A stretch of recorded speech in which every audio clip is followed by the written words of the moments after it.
Bismillahirrahmanirrahim. Assalamualaikum warahmatullahi wabarakatuh. Bagaimana kabarnya anak-anak sekalian? Bertemu lagi dengan saya dalam mata pelajaran sosiologi. Kali ini kita akan coba memaparkan materi tentang permasalahan sosial bagian kedua. Setelah sebelumnya kita sudah membahas materi tentang permasalahan sosial ini pada bagian yang pertama. Pada bagian yang pertama kita sudah membahas tentang definisi permasalahan sosial, kemudian faktor penyebab permasalahan sosial, teori-teori tentang permasalahan sosial, dan salah satu teori pattern variabel yang dikemukakan oleh Talcott Parsons tentang partikularisme dan dilema pembentukan kepentingan publik. Kita saat ini akan mencoba membahas dan memaparkan materi tentang permasalahan sosial ini pada bagian yang kedua.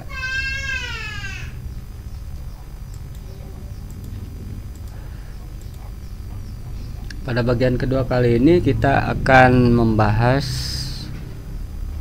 tentang berbagai jenis permasalahan sosial di ranah publik, dampak permasalahan sosial terhadap kehidupan publik, dan pemecahan masalah sosial untuk mencapai kehidupan publik yang lebih baik, gitu ya.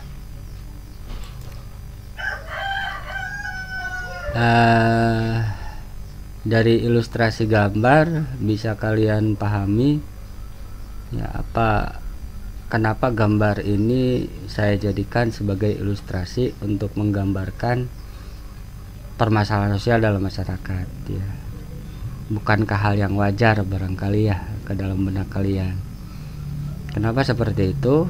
Karena kalau menurut saya, pendapat saya, usia anak-anak itu bukan masanya untuk bekerja, tapi waktunya atau masanya untuk bermain dan belajar ya. Kenapa usia anak-anak ini bisa seperti ini, seperti dalam ilustrasi gambar? Barangkali ya karena fenomena kekurangan ya, kekurangan atau kemiskinan gitu ya, sehingga dia terpaksa harus mencari nafkah untuk memenuhi kebutuhan dirinya sendiri, barangkali kebutuhan dia dalam bersekolah, atau membantu kehidupan ekonomi keluarganya ya, seperti itu.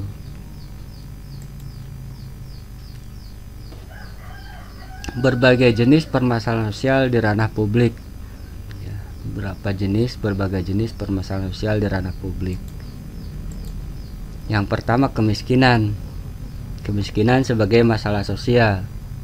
Kenapa fenomena kemiskinan ini ditempatkan pada urutan pertama dari fenomena permasalahan sosial dalam masyarakat? Karena tentunya kemiskinan ini sangat urgen. Manusia tidak bisa memenuhi kebutuhan fisiknya untuk hanya sekedar hidup kalau seandainya dia tidak punya ya, atau misalnya kemiskinan ini merupakan dasar variabel penyebab dari semua permasalahan sosial dalam masyarakat. Kemiskinan bisa jadi mengakibatkan kejahatan atau kriminalitas, atau kemiskinan bisa jadi menyebabkan permasalahan-permasalahan lainnya, misalnya permasalahan kesehatan karena ketidakmampuan memenuhi kebutuhan akan kesehatan atau kebutuhan pangan, maka timbul permasalahan kesehatan. Atau bisa jadi kemiskinan ini akan mengakibatkan permasalahan dalam dunia pendidikan ya. Barangkali ya sebelum ada pandemi corona kalian sekolah gratis, tapi ketika ada pandemi terpaksa harus memiliki HP Android, harus memiliki kuota ya. Jadi fenomena kemiskinan ini merupakan variabel utama atau variabel penyebab dari semua jenis permasalahan sosial yang ada di dalam masyarakat. Makanya ditempatkan sebagai urutan yang pertama.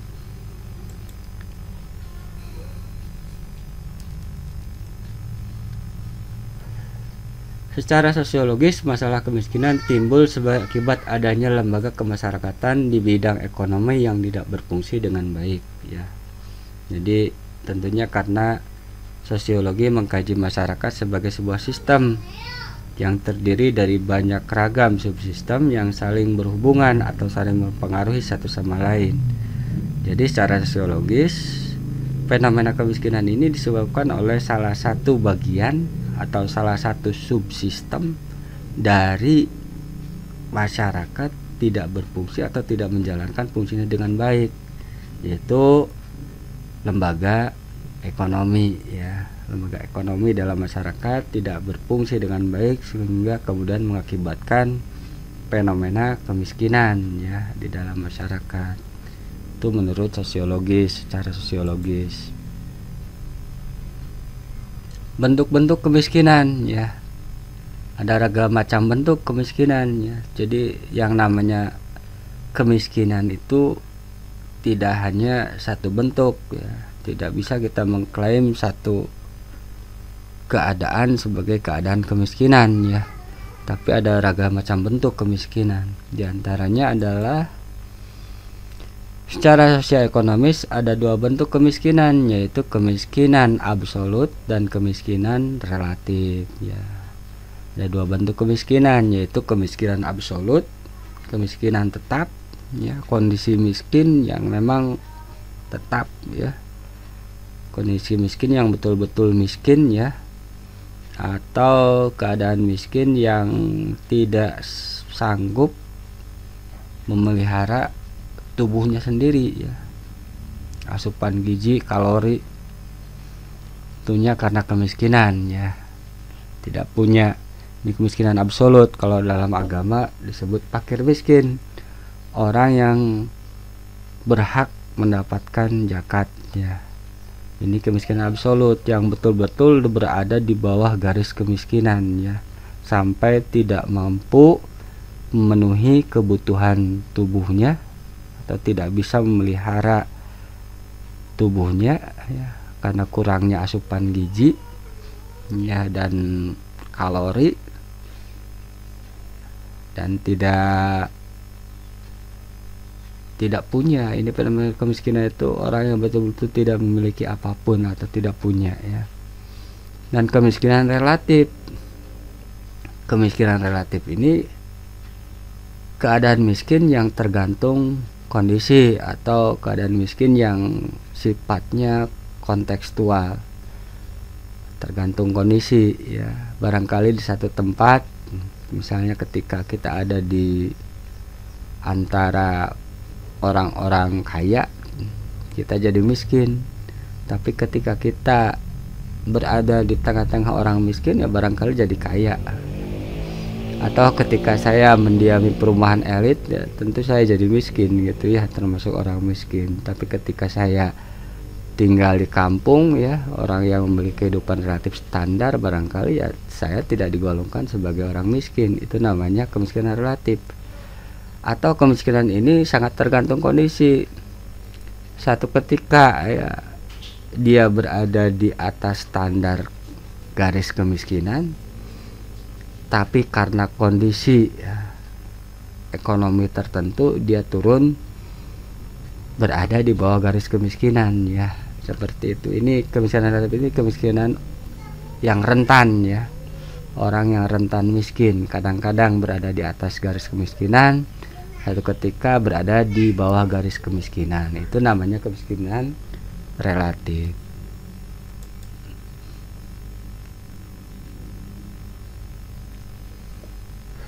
Selain itu terdapat bentuk-bentuk kemiskinan yang sekaligus faktor penyebab kemiskinan, yaitu kemiskinan natural, kemiskinan kultural, dan kemiskinan struktural. Bentuk dan faktor penyebab yang menyebabkan kemiskinan. Kemiskinan natural atau natural itu artinya alamiah, yaitu kemiskinan yang disebabkan oleh faktor alam ya, misalnya karena kekeringan atau karena ya secara geografis lingkungannya sangat tandus sehingga tidak bisa menghasilkan, atau sumber daya alam yang sangat miskin menyebabkan orang-orang yang mendiaminya tidak bisa memaksimalkan potensi alam yang ada. Itu namanya kemiskinan natural. Ya, yang kedua ada yang namanya kemiskinan kultural, yaitu kemiskinan karena budaya miskin ya. Misalnya orang yang tidak mau berusaha, gampang menyerah, tidak mau bersaing, kurangnya jiwa kewirausahaan, ya, pemalas. Ya, contohnya misalnya jargon makan nggak makan asal kumpul, bisa jadi merupakan kultural atau budaya ya, budaya masyarakat yang tidak mau meningkatkan kualitas atau status kehidupannya. Itu ya kemiskinan kultural namanya. Dan yang terakhir kemiskinan struktural. Kemiskinan struktural itu adalah fenomena kemiskinan yang disebabkan oleh struktur atau kebijakan negara yang timpang, diskriminatif, ya, tidak adil, atau kebijakan ekonomi yang tidak merata, yang menyebabkan satu golongan menjadi sangat kaya, sementara di sisi lain timbul masyarakat yang terpinggirkan, yang menjadi miskin gitu ya. Ini namanya kemiskinan struktural ya. Kemiskinan karena bentukan atau ketidakadilan yang dilakukan oleh pemerintah. Misalnya sistem ekonomi yang terpusat, sistem ekonomi konglomerasi misalnya gitu, atau sistem monopoli, itu menyebabkan kemiskinan, namanya kemiskinan struktural. Itu ya. Kita lanjutkan.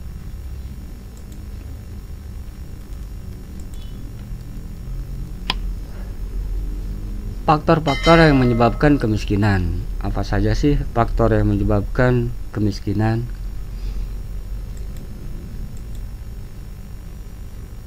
Menurut Henry Joyce, penyebab utama kemiskinan adalah kepemilikan pribadi dan monopoli individu atas tanah. Menurut Karl Marx mengatakan bahwa kemiskinan terjadi karena eksploitasi kaum pekerja oleh kaum kapitalis. Sementara itu, Robert Malthus mengatakan bahwa kemiskinan terjadi karena jumlah penduduk cenderung untuk meningkat menurut deret ukur, sedangkan produksi bahan makanan meningkat menurut deret hitung. Ini faktor penyebab kemiskinan dari beberapa tokoh ya. Yang pertama menurut Henry Joyce, penyebab utama kemiskinan adalah kepemilikan pribadi ya. Jadi harta yang terkumpul pada satu orang ya. Dan biasanya menyebabkan monopoli ya, atau misalnya harta yang tidak produktif, itu kepemilikan pribadi kata Henry Joyce. Makanya ada kewajiban pajak ya, pajak progresif, tujuannya untuk pemerataan seperti itu ya. Atau kalau dalam Islam itu ada yang namanya zakat mal, tujuannya untuk pemerataan supaya kepemilikan atau harta tidak terkumpul pada satu pribadi, sementara yang lain dalam keadaan miskin ya. Dan monopoli individu atas tanah, barangkali ini terjadi pada masa feodalisme. Menurut Karl Marx ini salah satu bapak sosiologi ya, yang mencetuskan tentang teori Das Kapital atau manifesto komunis ya, mengatakan bahwa kemiskinan terjadi karena eksploitasi kaum pekerja oleh kaum kapitalis ya, karena terjadi yang namanya penghisapan ya, eksploitasi kaum pekerja oleh kaum yang memiliki modal atau kaum kapitalis. Atau Karl Marx ini hendak mengatakan tentang teori upah bersih yang dikemukakan oleh David Ricardo atau Adam Smith itu ya. Jadi untuk bisa bersaing antar banyak kapitalis karena saling menggulung, barang siapa yang memiliki modal yang besar maka dia akan menggulung atau mengalahkan kaum pemilik modal yang jumlah modal yang mereka punyai kecil. Maka mau tidak mau untuk meningkatkan modal ya, dengan cara menurunkan upah kerja ya. Pekerjaan yang banyak atau berat, bahkan waktu kerja yang banyak, tapi dihargai dengan upah yang sedikit, hanya untuk cukup untuk makan saja misalnya ya. Kata Karl Marx, kemiskinan terjadi karena eksploitasi kaum pekerja oleh kaum kapitalis.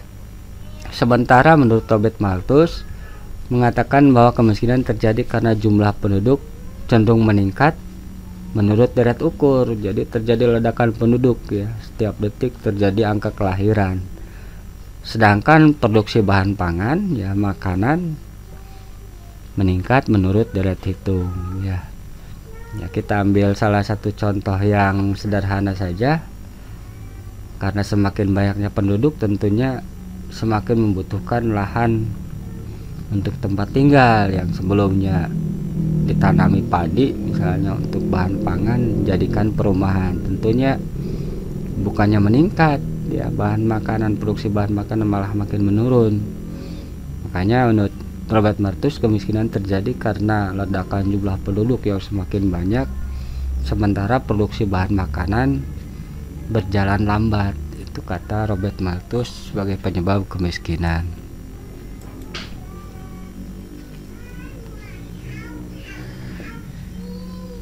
Kemiskinan juga dapat disebabkan oleh faktor pribadi ya.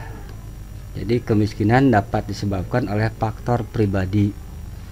Misalnya pribadi yang lemah, tidak mau bersaing, kurang punya keinginan untuk berusaha, pemalas, atau bisa jadi individu yang cacat, karena tentunya faktor cacat ini akan menentukan ya, akan menentukan maksimal ya, maksimal dalam dia bekerja ya, keadaan maksimal dalam dia bekerja. Orang yang cacat tidak akan mampu bekerja maksimal sebagaimana individu atau orang yang keberadaan fisiknya normal itu ya, atau misalnya karena keterbelakangan mental dan lain sebagainya. Kemiskinan dapat disebabkan oleh faktor pribadi ya. Kemudian karena faktor geografi lingkungan ya, kondisi alam yang memang tidak menunjang untuk didapatkannya potensi alam yang memadai ya. Misalnya karena tandus ya, kekeringan, atau misalnya memang tidak produktif lahannya, atau kondisi alam yang miskin gitu ya. Karena faktor ekonomi ya, misalnya inflasi, resesi ekonomi, atau kebijakan ekonomi yang tidak adil bisa menyebabkan kemiskinan. Dan faktor sosial ini misalnya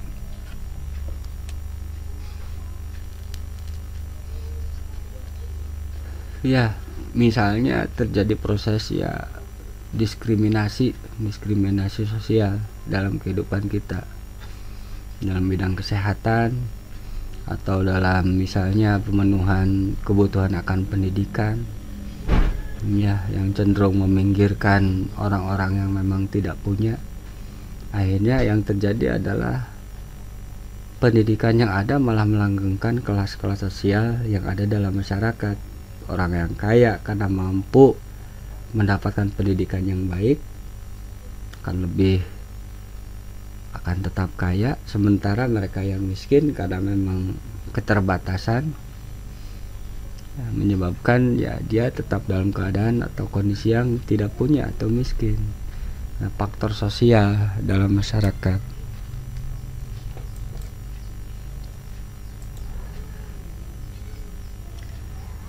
Menanggapi fenomena kemiskinan tersebut, tentunya harus ada solusi dari pemerintah.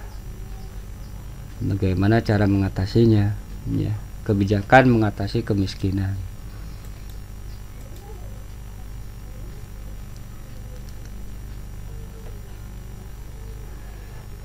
Penanggulangan kemiskinan adalah kebijakan dan program pemerintah dan pemerintah daerah yang dilakukan secara sistematis, terencana, dan bersinergi dengan dunia usaha dan masyarakat untuk mengurangi jumlah penduduk miskin dalam rangka meningkatkan kesejahteraan rakyat. Kegiatan ini antara lain dilakukan melalui bantuan sosial, pemberdayaan masyarakat, pemberdayaan usaha ekonomi mikro dan kecil, serta program lain dalam rangka meningkatkan kegiatan ekonomi. Strategi percepatan penanggulangan kemiskinan dilakukan dengan menetapkan perlindungan sosial meliputi antara lain jadi penanggulangan kemiskinan yang dilakukan oleh pemerintah ini harus dilakukan dengan cara yang sistematis dan terencana.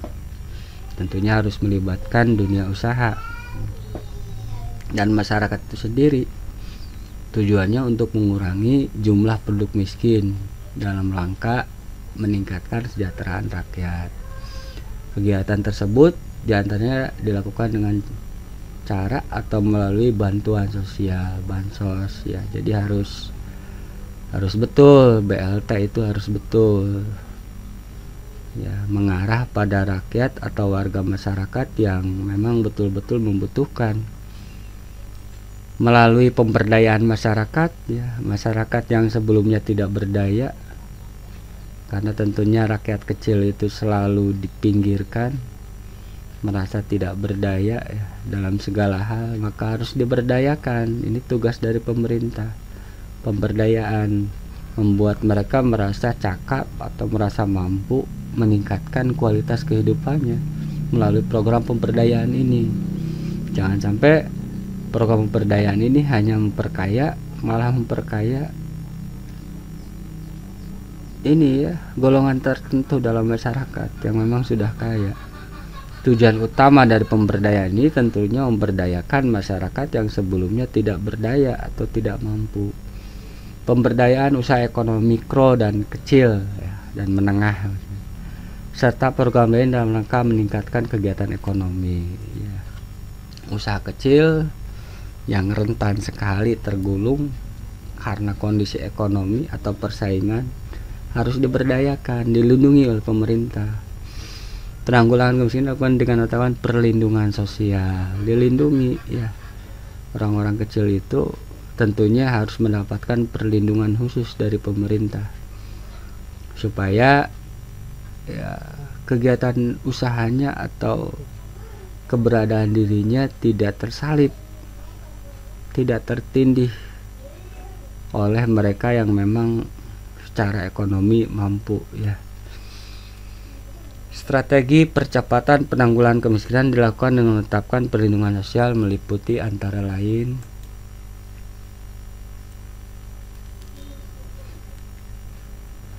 program simpanan keluarga sejahtera ya. Yang pertama, program simpanan keluarga sejahtera.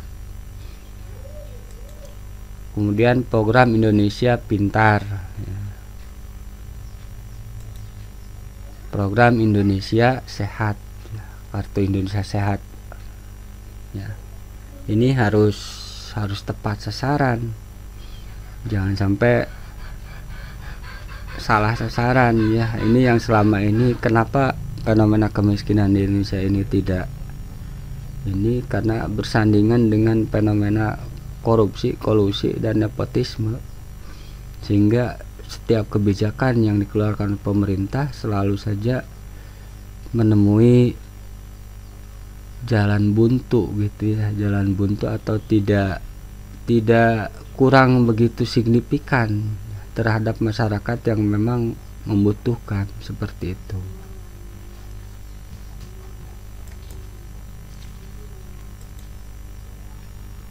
Permasalahan sosial berikutnya adalah tentang kriminalitas atau kejahatan sebagai masalah sosial.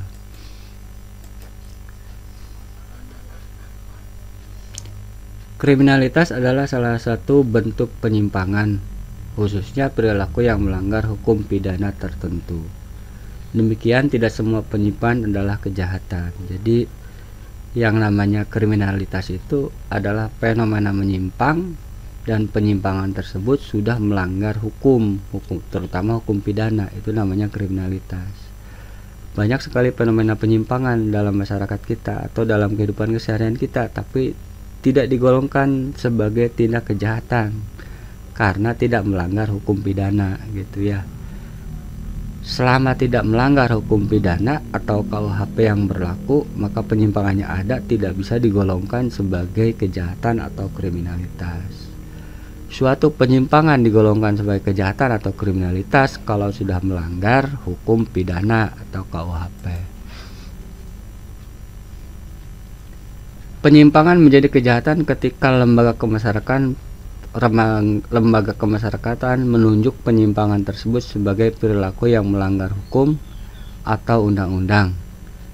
Tindakan kriminal tersebut bukanlah bawaan lahir dan dapat dilakukan oleh pria ataupun wanita dari beragam usia, mulai dari anak-anak sampai dewasa, bahkan mereka yang telah berusia lanjut. Jadi hati-hati ya, karena tindakan kriminal ini bisa dilakukan oleh siapapun, baik direncanakan ataupun tidak direncanakan ya, bukan bawaan lahir. Jadi memang tidak ada orang yang dilahirkan jahat ya, tapi barangkali karena keterdesakan ekonomi atau karena berada di lingkungan yang menyimpang atau karena salah pergaulan, banyak hal ya. Jadi bukan bawaan lahir.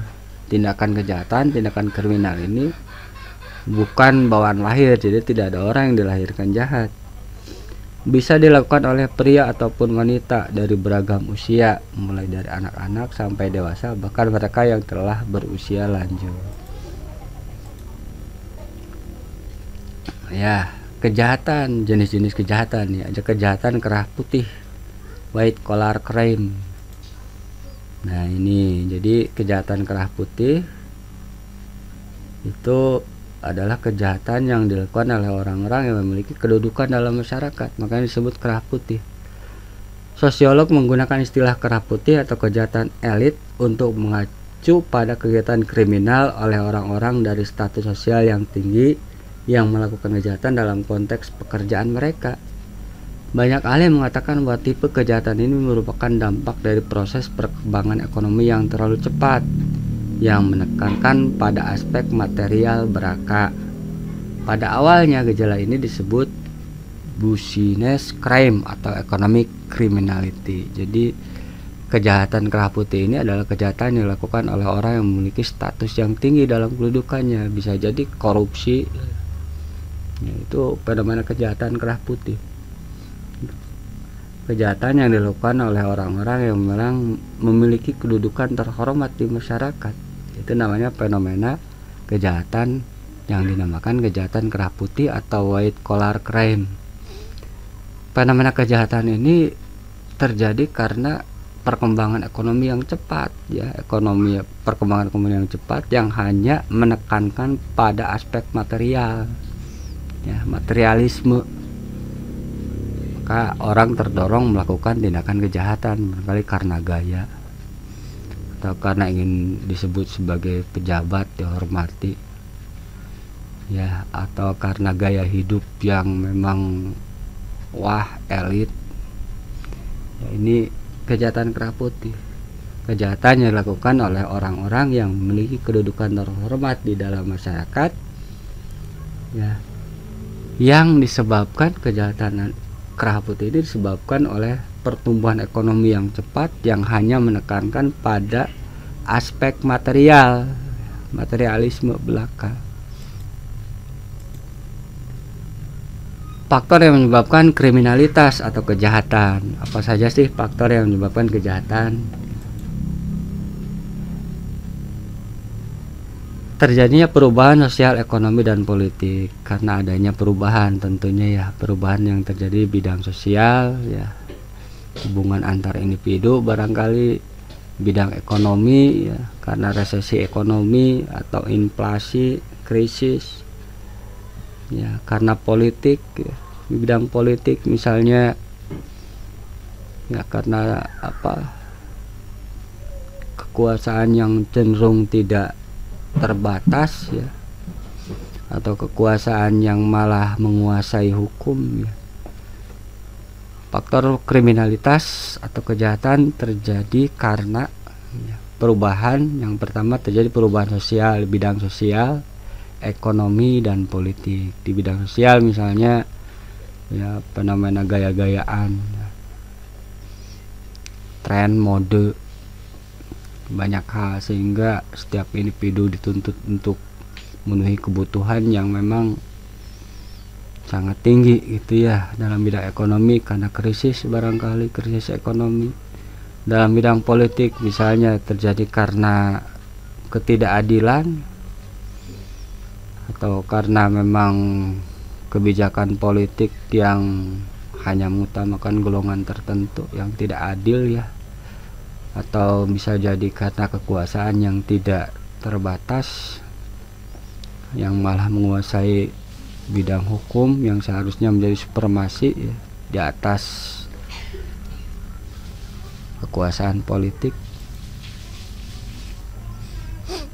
Yang kedua, pemerintahan yang lemah dan korup ya, ini bisa menjadi penyebab kejahatan.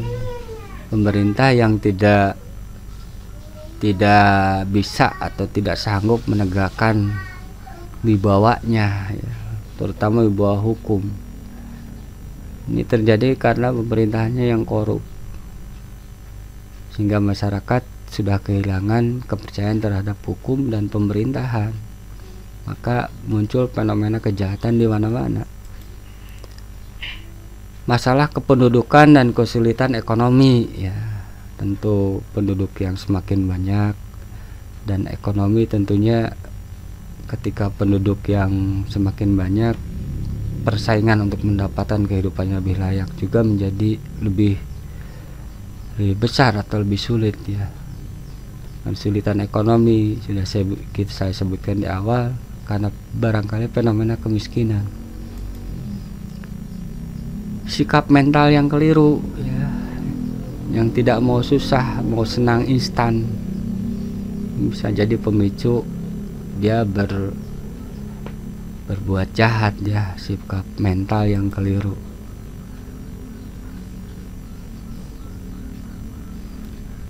Yang kelima, kurangnya model atau teladan orang yang dituakan, sehingga tidak ada acuan, kehilangan acuan. Yang menjadi acuan akhirnya kan media sosial, akhirnya kan gaya, tren ya, kecenderungan untuk menghalalkan segala macam cara gitu ya.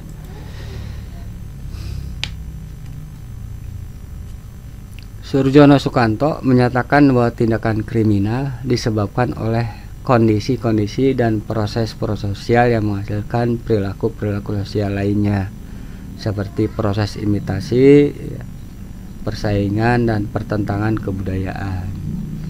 Menurut Surjono Sukanto, tindakan kriminal ini disebabkan oleh kondisi tertentu dalam masyarakat ya, dan proses-proses sosial yang menghasilkan perilaku-perilaku sosial lainnya, seperti misalnya imitasi, meniru, persaingan ya, persaingan, kompetisi, sehingga orang berusaha untuk menyingkirkan saingannya, atau persaingan gaya hidup sehingga orang mau melakukan hal apapun untuk bisa bergaya seperti yang orang jadi saingannya. Dan pertentangan kebudayaan ya, pertentangan kebudayaan dalam masyarakat. Teori munculnya tindakan kriminal. Terdapat dua penjelasan teoritis tentang sebab timbulnya kriminalitas. Yang pertama, teori asosiasi diferensial yang dikemukakan oleh Edwin H. Sutherland. Yang kedua, teori ketegangan, strain teori, yang dikemukakan oleh Robert Merton. Ya, jadi timbulnya kriminalitas ini secara teoritis ada dua sebab ya, ada dua teori yang menjelaskan bagaimana tindakan kriminal tersebut bisa muncul. Yang pertama, teori asosiasi diferensial ya, karena teori belajar sosial, kejahatan ini dipelajari barangkali karena lingkungan yang memang mayoritas menyimpang sehingga kemudian dia pun menyimpang, atau karena salah pergaulan ya, bergaul dengan kelompok yang memang secara norma dalam masyarakat termasuk kelompok yang menyimpang. Ini kata teori asosiasi diferensial Edwin H. Sutherland. Kalau kata Robert Merton, ini terjadi karena ketegangan. Ya, ketegangan antara bisa jadi karena kemampuan diri dan tuntutan hidup dalam masyarakat. Misalnya masyarakat menuntut untuk memenuhi kebutuhan gaya, hanya HP yang terbaru, sementara kemampuan diri tidak ada gitu ya.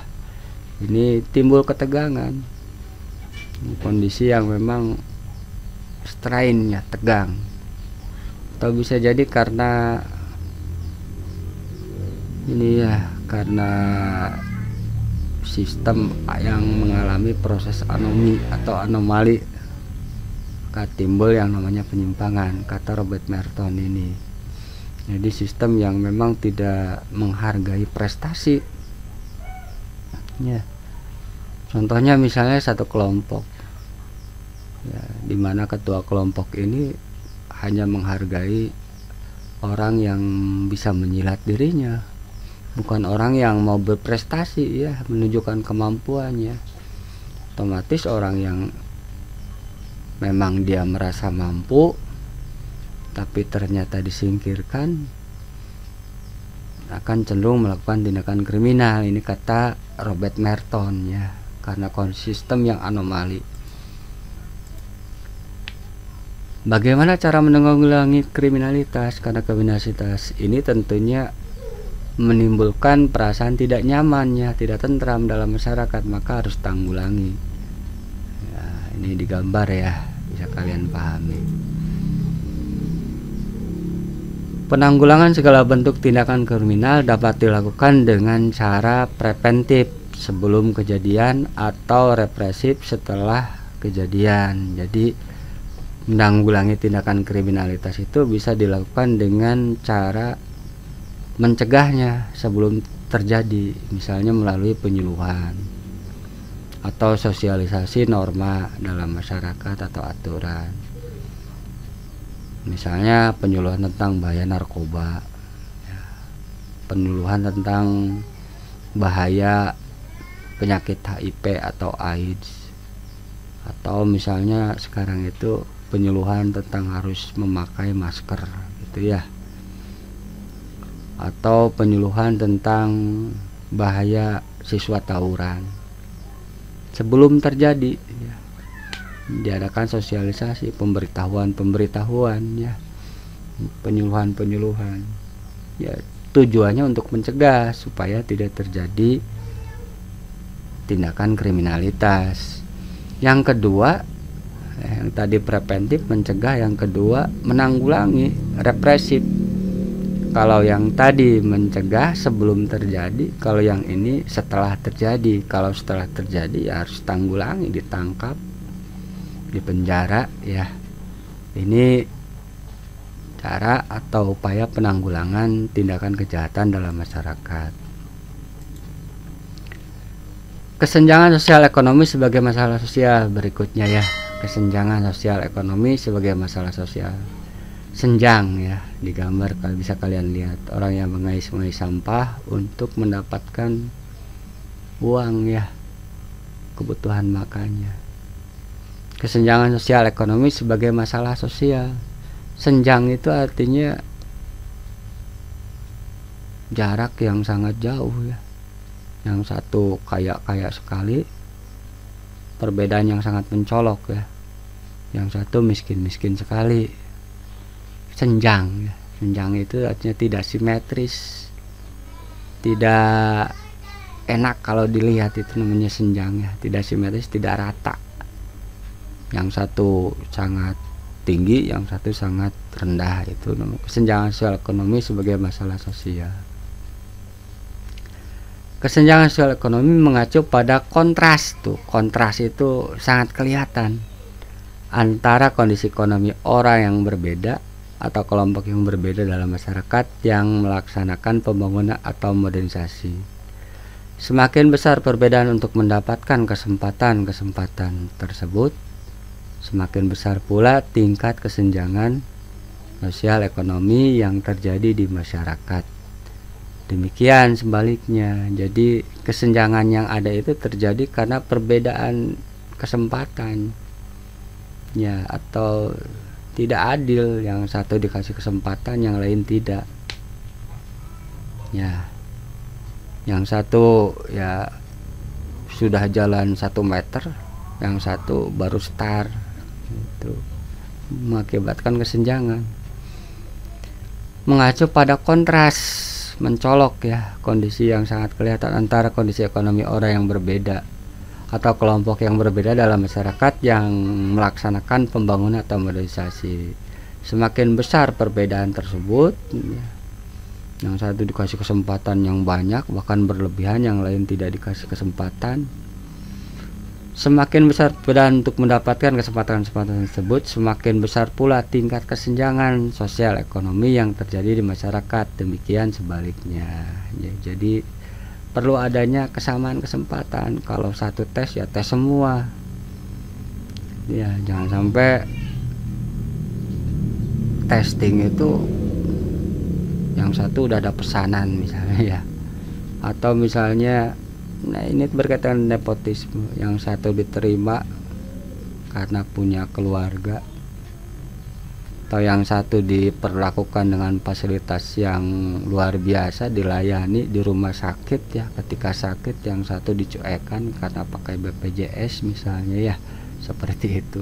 Tidak adil kesempatan ya, yang satu terus menerus ditunjuk ya, untuk berpartisipasi dalam ini itu, yang lain malah tidak. Barangkali yang lain itu malah punya kemampuan, tapi karena kesempatan yang diberikan berbeda ya, tidak adil, akhirnya menimbulkan kesenjangan sosial yang semakin parah dalam masyarakat. Tentunya ini diperlukan sikap adil dalam diri kita, terutama dalam diri pemimpin ya, memperlakukan setiap warganya itu secara adil dan secara benar.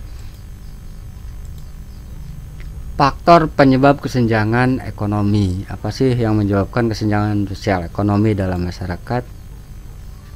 Yang pertama, menurunnya pendapatan per kapita akibat pertumbuhan penduduk yang relatif tinggi tanpa diimbangi dengan produktivitas. Jadi pendapatan per kapita per orang dalam setahun yang menurun ya. Menurunnya pendapatan per kapita akibat pertumbuhan penduduk yang relatif tinggi ya, setiap orang kan butuh makan, butuh kerja, sehingga timbul persaingan yang keras, yang besar ya. Tentunya dalam persaingan ada yang kalah ya, yang relatif tanpa diimbangi dengan produktivitas, pengen jadi PNS semua misalnya gitu ya, bukan malah mendirikan usaha atau berwirausaha, nggak produktif gitu ya, pengennya jadi buruh misalnya. Ketidakmerataan pembangunan antar daerah sebagai akibat kebijakan politik dan kekurangsiapan SDM ya, jadi pembangunan antar daerah tidak merata ya, terpusat misalnya hanya di Jakarta atau di kota besar, sementara di daerah-daerah terpencil tidak diperhatikan gitu ya, sebagai akibat dari kebijakan politik dari pemerintah. Di samping itu barangkali karena tunjang juga oleh tidak siapnya SDM yang ada itu ya, sumber daya manusia yang ada. Rendahnya mobilitas sosial sebagai akibat sikap mental tradisional yang kurang menyukai persaingan dan kewirausahaan.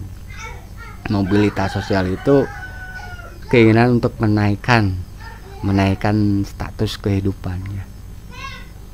Ada orang yang ya nerimo misalnya, merasa cukup dengan apa yang ada, malas ya, sehingga mobilitas sosial dia atau upaya atau usaha dia untuk meningkatkan status kehidupannya itu menjadi sulit ya.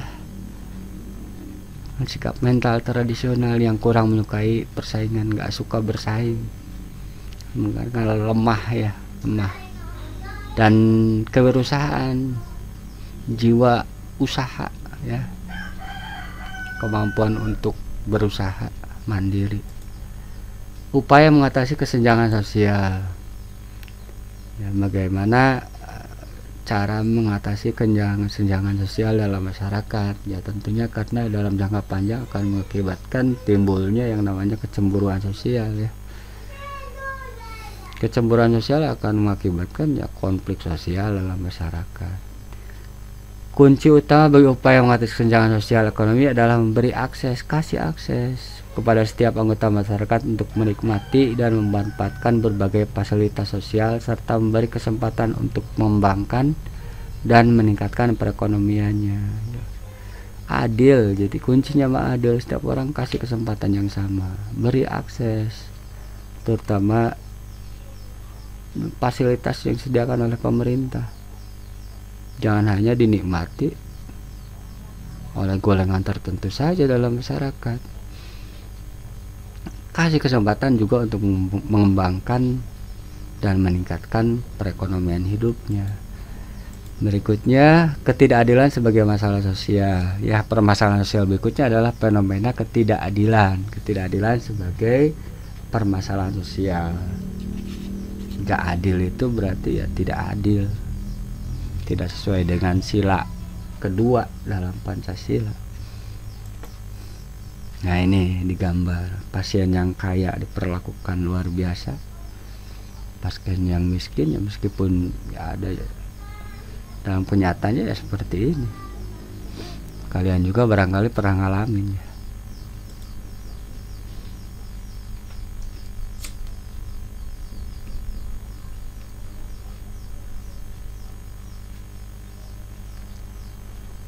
Ketidakadilan pada umumnya menyangkut masalah pembagian sesuatu terhadap hak seseorang atau kelompok yang dilakukan secara tidak proporsional. Jadi adil itu bukan sama rata, enggak proporsional, enggak sesuai dengan hak dan kewajibannya. Misalnya si ini capeknya luar biasa cuma dikasih 100.000, si ini cuma ongkang-ongkang duduk dikasih 1 juta kan.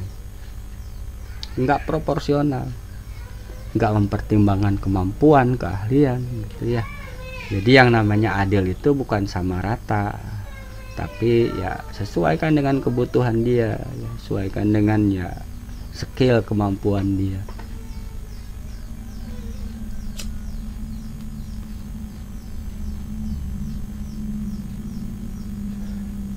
Ada beberapa bentuk ketidakadilan, diantaranya stereotip. Stereotip ini justifikasi jelek ya, terhadap satu golongan tertentu ya, atau cap jelek, cap menyimpang terhadap golongan tertentu dalam masyarakat atau terhadap individu tertentu. Itu stereotip. Marginalisasi ya, dimarginalkan, dipinggirkan ya. Subordinasi, menjadikannya sebagai kelas kedua misalnya, yaitu subordinasi misalnya berkaitan dengan gender. Dan dominasi, penguasaan, ini bentuk-bentuk ketidakadilan, diantaranya stereotip, cap negatif, cap jelek terhadap seseorang ya, atau satu golongan tertentu. Marginalisasi ya, bentuk peminggiran ya, dipinggirkan.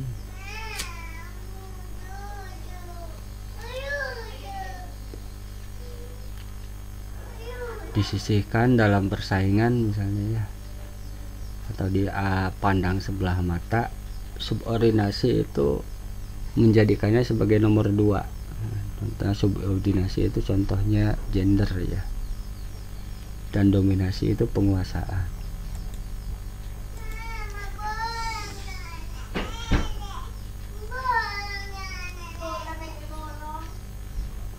Dampak permasalahan sosial terhadap kehidupan publik. Dampak atau akibat dari permasalahan sosial terhadap kehidupan publik. Dampak ketidakadilan akan memunculkan kesenjangan sosial ekonomi pada masyarakat ya. Kesenjangan sosial ekonomi itu munculnya karena fenomena ketidakadilan ya. ya, ketidakadilan, perbedaan dalam perlakuan. Dampak kesenjangan sosial ekonomi adalah rasa tidak puas dan kecewa sebagian masyarakat yang mengalaminya. Selain itu akan berujung pada meningkatnya angka kemiskinan dan kriminalitas. Ya, ekonomi tentunya nggak puas ya, kecewa bagian masyarakat yang dirugikan. Akan meningkatkan angka kriminalitas, kejahatan, dan kemiskinan.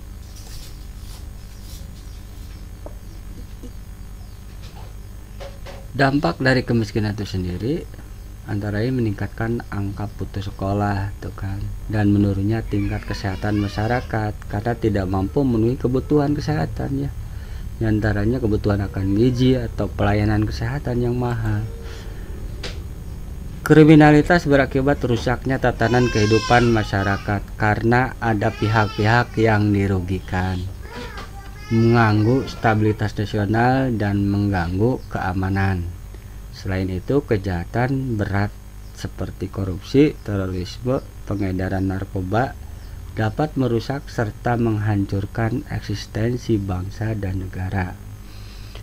Kriminalitas berakibat rusaknya tatanan hidup masyarakat ya, karena ada pihak-pihak yang dirugikan tentunya ya, mengganggu stabilitas nasional, rasa aman, nyaman, tentram, dan mengganggu keamanan.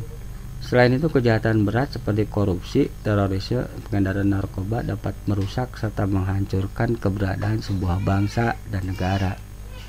Itu ya, pemecahan masalah sosial untuk mencapai kehidupan publik yang lebih baik. Tentunya permasalahan-permasalahan sosial yang ada tersebut harus dicarikan solusinya supaya kehidupan berbangsa dan negara jadi lebih baik. Menurut Surjono Sukanto, metode-metode atau cara-cara yang dapat digunakan untuk memecahkan masalah sosial adalah dengan metode preventif dan represif. Itu ya, seperti yang sudah saya sebutkan tadi. Metode preventif menurut Surjono Sukanto sulit dilakukan karena harus mengetahui penyebab terjadi permasalahan terlebih dahulu, sehingga harus dilakukan penelitian mendalam. Metode pemecahan masalah yang sering dilakukan menurut Surjono Sukanto adalah metode represif, yaitu tindakan yang dilakukan setelah masalah tersebut terjadi ya. Ini barangkali mental kita ya. Mental kita itu sebelum kejadian nyantai-nyantai saja, setelah kejadian baru ribut ya. Udah tahu misalnya atap sekolah udah mau roboh, nggak dikasih bantuan misalnya, karena harus terjadi dulu, harus nimpa orang dulu baru dicarikan solusinya. Itu ya, karena yang namanya mencegah itu butuh keahlian dalam meneliti. Jadi orang ambil gampangnya, kalau sudah terjadi baru bereaksi. Selain itu, upaya yang dapat dilakukan untuk mengatasi masalah sosial adalah dengan mengeluarkan berbagai kebijakan publik. Berbagai kebijakan publik yang dikeluarkan oleh pemerintah Indonesia untuk mengatasi masalah sosial, antara lain program Keluarga Harapan (PKH) ya. Nih yang gencar sekarang, berikan pinjaman ya, pinjaman bagi mereka yang tidak mampu. Kartu Keluarga Sehat, Kartu Indonesia Sejahtera, dan Kartu Indonesia Pintar. Kebijakan-kebijakan tersebut dikeluarkan dalam mencegah masalah sosial, kemiskinan, dan kesenjangan sosial ekonomi masyarakat. Adapun untuk mencegah masalah kriminalitas, pemerintah mengeluarkan undang-undang hukum pidana. Itu ya. Mudah-mudahan benar, karena dalam kenyataannya banyak sekali kendala di masyarakat ya, kebijakan-kebijakan ini. Banyak salah orang ya. Ya, itu saja materi yang saya berikan. Terima kasih atas perhatiannya. Billahi taufiq wal hidayah. Assalamualaikum warahmatullahi wabarakatuh.